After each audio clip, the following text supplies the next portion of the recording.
السلام علیکم ورحمۃ اللہ وبرکاتہ۔ دوستو، آج ہم دیکھنے والے ہیں حضرت جی مولانا سعد صاحب کی پوری جنم کنڈلی، کہاں پیدا ہوئے، کہاں ان کی تعلیم ہوئی، کس طرح سے ان کے باروں میں لوگوں نے پیشن گوئی کی۔ دوستو، پوری ہسٹوری انشاءاللہ ہم اس ویڈیو میں جاننے والے ہیں۔ تو دوستو، ویڈیو ہے سید صاحب کی خضر آفیشل، تو ویڈیو کا کریڈٹ بھی انہی کو جاتا ہے۔ تو شروع کرتے ہیں یہ ویڈیو۔ محترم دوستو، آئیے آج بات کرتے ہیں ہندوستان کے مائے ناز عالم دین، عالمی امیر حضرت جی مولانا سعد صاحب دامت برکاتہم کے بارے میں۔ حضرت جی مولانا سعد صاحب سن 1965 کو بنگلہ والی مسجد بستی نظام الدین نئی دہلی میں مولانا محمد ہارون کاندھلوی رحمۃ اللہ علیہ کے گھر میں پیدا ہوئے۔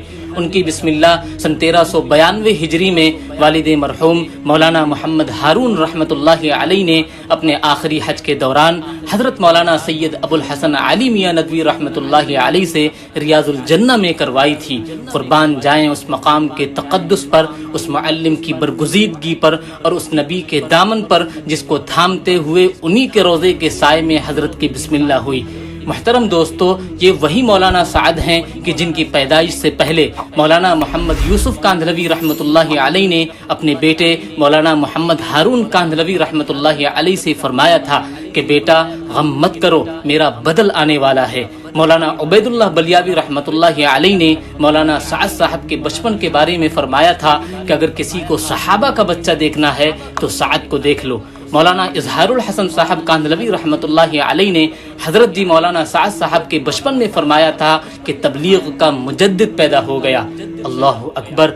یقیناً حضرت جی کے بارے میں بچپن میں کہی گئی باتیں آج بالکل صحیح ثابت ہوئیں۔ بہرحال ان کی پیدائش سے 1 ماہ قبل ان کے دادا محمد یوسف کاندھلوی رحمۃ اللہ علیہ کی وفات ہو چکی تھی، اور پیدائش کے 8 سال بعد ان کے والد مولانا محمد ہارون کاندھلوی رحمۃ اللہ علیہ کا بھی انتقال ہو گیا۔ چنانچہ ان کی پرورش و تربیت والدہ نے اور نگرانی و سرپرستی ان کے نانا محمد اظہار الحسن کاندھلوی، مولانا محمد زکریا کاندھلوی اور تبلیغی جماعت کے اس وقت کے امیر حضرت مولانا محمد انعام الحسن کاندھلوی نے کی۔ محترم دوستو، مولانا اظہار الحسن کاندھلوی سے مولانا سعد صاحب کا اصلاحی تعلق تھا۔ عالمی شہرت یافتہ مدرسہ کاشف العلوم دہلی میں اعلیٰ دینی تعلیم حاصل کرتے ہوئے سن 1987 یا سن 1985 میں مولانا سعد کی فراغت ہوئی۔ حضرت کو اپنے زمانے کے علم و ہدایت کے کئی آفتاب و ماہتاب سے علم دین حاصل کرنے کا موقع بھی ملا۔ مثلا مولانا انعام الحسن کاندھلوی، مولانا اظہار الحسن کاندھلوی، مولانا عبید اللہ بلیاوی، مولانا الیاس صاحب بارہ بنکوی وغیرہ۔ ایک لمبی مدت سے مولانا سعد صاحب مدرسہ کاشف العلوم میں سنن ابی داود کا درس دیتے رہے ہیں۔ حضرت کے فطری صلاح و تقوی اور امت کے تئیں درد مندی کے جذبے کو دیکھتے ہوئے محض 19 سال کی عمر میں ہی بزرگوں نے خلافت سے نوازا۔ آسمان تصوف کے 2 درخشندہ ستاروں نے حضرت کو خلافت دی، امام دعوت حضرت مولانا ابو الحسن علی میاں ندوی رحمۃ اللہ علیہ نے اور بزرگ مرکز مولانا افتخار الحسن کاندھلوی رحمۃ اللہ علیہ نے۔ یہ اللہ کا فضل ہے، بے شک جسے چاہتا ہے عطا کرتا ہے۔ جیسے محی السنہ حضرت مولانا ابرار الحق صاحب ہردوئی رحمۃ اللہ علیہ کو ان کے زمانے کے امام تصوف اور مجدد دورہ حکیم الامت حضرت مولانا اشرف علی تھانوی نے صرف 22 سال کی عمر میں خلافت سے نوازا۔ ماضی بعید میں رسول اللہ صلی اللہ علیہ وسلم نے حضرت اسامہ بن زید کو 20 سال سے کم عمر میں امارت سے نوازا تھا۔ مولانا سعد صاحب کو اپنے اساتذہ اور مرشدین کے علاوہ ان اکابر زمانہ کی صحبت سے فیضیاب ہونے کا بھی موقع ملا۔ مثلا حضرت مولانا سعید احمد خان مکی، مولانا ہارون صاحب، مفتی زین العابدین صاحب، میاں جی محراب صاحب وغیرہ۔ ایمان کی تکمیل کرتے ہوئے مولانا سعد صاحب کاندھلوی نے سن 1990 میں نکاح فرمایا۔ مولانا سعد صاحب کی اہلیہ عصر حاضر کے عظیم تاریخی دینی درسگاہ مظاہر العلوم کے ناظم حضرت مولانا سلمان مظاہری کی صاحبزادی ہیں، جن سے حضرت کے 3 بیٹے اور 2 بیٹیاں ہیں۔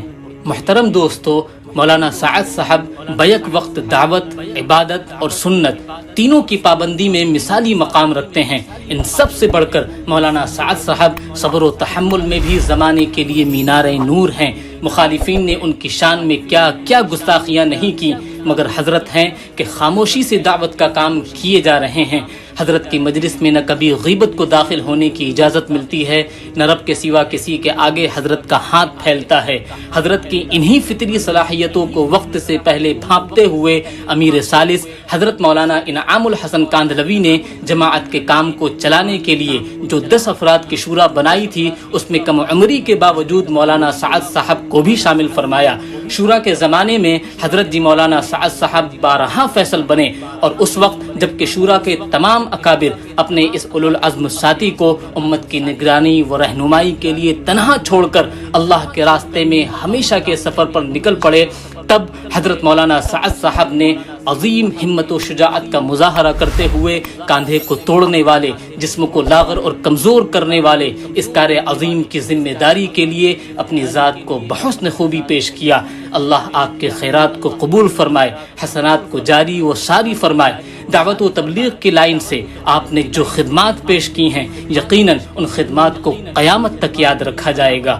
دعا ہے کہ اللہ تعالی حضرت جی مولانا سعد صاحب کو صحت کے ساتھ لمبی زندگی عطا فرمائے اور حضرت کا سایہ امت مسلمہ پر تا دیر قائم رکھے۔ محترم دوستو، ویڈیو پسند آنے پر لائک، شیئر، سبسکرائب ضرور کریں۔ والسلام علیکم ورحمۃ اللہ وبرکاتہ۔